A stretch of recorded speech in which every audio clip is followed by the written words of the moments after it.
G'day, welcome to day 18 of my Gandel trip vlog. It's actually day 19 at the moment. I'm talking about yesterday.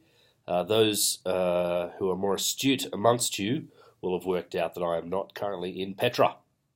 So Thursday was a really enjoyable day, the final day of the program. We started off with a pretty incredible lecture by Ephraim Zurov. He is the coordinator of the Nazi war crimes operation unit of Simon Wiesenthal Center. He's literally been in charge and coordinating efforts to find Nazi war criminals throughout the world and bring them to justice for nearly 4 decades. He told us about a whole bunch of different priorities, legal precedents that occurred. One example was a guy called Ivan, who they believe was from Sobibor, and they worked this out by putting him in a photo album with another person who they were actually looking for, another war criminal. And so rather than doing lineups, they asked survivors to look in photo albums, and they just found Ukrainian men of the same age to put in there, and everyone said this is the guy that you're looking for, but also that's Ivan the Terrible. And Ivan the Terrible was somebody who was not from Sobibor. He was from another camp. The camp escapes me. But he, maybe Treblinka. But so they were surprised, obviously. They took him. The US could not, under their laws, try him for war crimes. He hadn't committed any crimes against US citizens.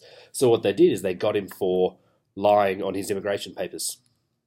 So they call it the Al Capone method. And so they sent him over to Israel.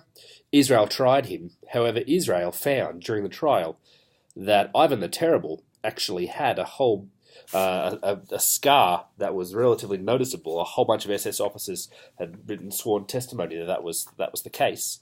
And so he was acquitted there and sent back to the US, given back his citizenship, then tried again for actually being the Ivan from Sobibor and sent back to Germany, where he became a legal precedent. He was tried as an accessory to murder rather than a war criminal. And this enabled a broadening of the, legal definition, and it allowed them to all of a sudden start trying people from different camps that had gas chambers but were not death camps, as well as the Einsatzgruppen. So they started getting a whole bunch of guys that were in hiding that were there and trying them for accessory to murder, which was 5 to 15 years. The other thing that Ephraim talked about, which I found quite interesting, was the justification for why we should keep doing this. He said he believes there still are people alive out there, as health has improved and as many of these people went to first world countries pretending to be refugees, and kind of the justification for why it's still important. And I think there was a couple of reasons. I guess the number one thing for me was that it made it matter. It said that justice, however long it has still been served, that they've still been tried for their crimes. So that was a really interesting lecture. It was fascinating, really. That was good. We then had, the day was kind of truncated. We were supposed to have a big 3-hour gap to go and do different things. However, there's going to be a snowstorm, so a lot of Jerusalem was shutting down. Jerusalem does not do well with snowstorms, so our 5:30 time was brought forward to 3. And so we then had Yale come and led us on a unit of what happens after Auschwitz. So we all got different quotes and we're talking about them and artwork and discussed where do we go from here. And that was really enjoyable as well, hearing people's different opinions on what they'd learned throughout the course and thinking about these quotes in particular. So that was really enjoyable as well. And then we finished with an evaluation session, which was good. We got everyone in a big circle.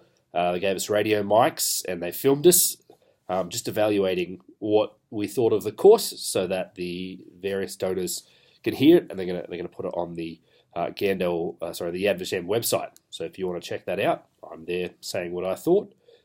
Following that, we came home at 3, and I was doing pretty poorly. I pretty much got home a bit before 4. Traffic was pretty bad, and went to bed. Woke up for dinner, didn't make it down to dinner, went back to bed. So you're all sitting there thinking, well, hang on a second, shouldn't you have gone to Petra?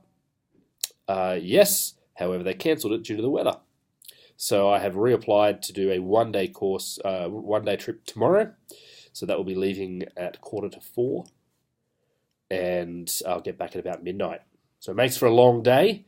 Then my flight is 9 p.m. Saturday. So hopefully I'll get some sleep on the flight, and we'll see how that goes. I'm feeling a lot better than I was last night, but still pretty achy and weak. So I'm very much having a rest day today, which was probably exactly what was needed. God knows best.